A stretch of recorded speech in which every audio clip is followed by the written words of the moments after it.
A finales del siglo XIX, el mundo vivía una gran revolución en términos filosóficos, epistemológicos, científicos. Muchas revoluciones se dieron en el siglo XIX, pero hubo una específicamente que abrió la caja negra de los escorpiones. Y ese estudio y ese cambio en la concepción del ser humano lo dio el Círculo de Viena con la fundación de la Escuela del Psicoanálisis de Sigmund Freud. Sigmund Freud fue mucho más allá de lo que hasta ahora se había ido en términos de neurociencia. Sigmund Freud entendió que esto que es el gran espacio codiciado por la guerra cognitiva, que ha sido también codiciado, hay que decirlo, por la filosofía, que ha sido codiciado en general por la humanidad, puesto que dominar el cerebro es esencialmente dominar a la especie humana, no solo a poblaciones, no solo a territorios, sino fundamentalmente a la especie humana. Sigmund Freud entendió que lo importante del funcionamiento de este cerebro no estaba en el espacio físico de ese propio cerebro, sino que ese cerebro estaba envuelto por una especie de campo electromagnético, esa licencia es mía, que él llamaba el inconsciente. Él dice, hay funciones de nuestro cerebro que no están subordinadas a la voluntad del individuo.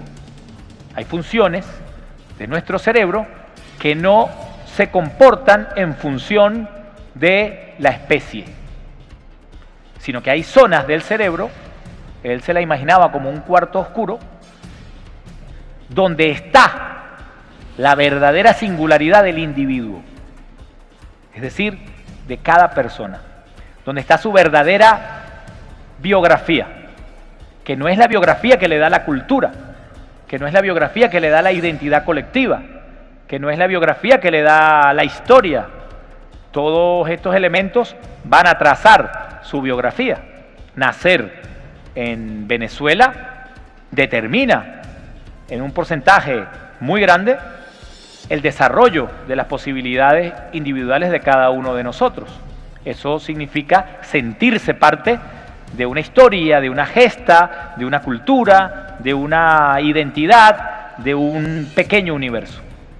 Pero hay otra parte que se escapa a la cultura, que se va a almacenar en el cuarto oscuro y que son los secretos inconfesables, entre otras cosas porque ni siquiera nosotros mismos lo conocemos. Son los secretos inconfesables de nuestra experiencia vital. El inconsciente, esa caja de escorpiones, se convirtió en una pseudociencia y en un asunto de debate durante el siglo XIX y principios del siglo XX, que todos pensaban no iba a ser más que las elucubraciones de una pequeña escuela académica que no tendría mayores impactos ni trascendencias. Hasta que Sigmund Freud llegó a los Estados Unidos y trae a los Estados Unidos el psicoanálisis. Cuentan los chismes que cuando Freud, en la proa del barco que lo llevaba a Nueva York, ve que lo están esperando con honores, él dice: pobres, no saben que les traigo la peste. Hoy, a muchas décadas de ese acontecimiento, podemos decir nosotros: pobre Freud, no sabe que ha llegado al país que traerá la peste a sus investigaciones sobre el psicoanálisis.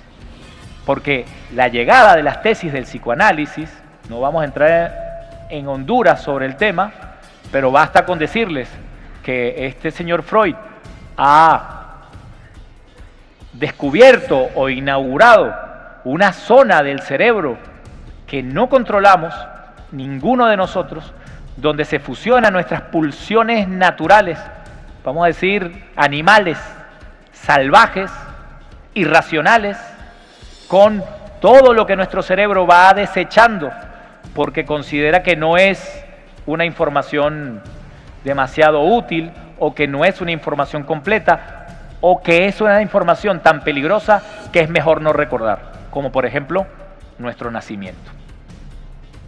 Si todo eso está allí, si el cerebro lo ha puesto allí, es porque esa información es una información que requiere ser procesada con muchísimo tiempo y con muchísimo trabajo intelectual para poder incorporarse en la vida de cada uno de nosotros.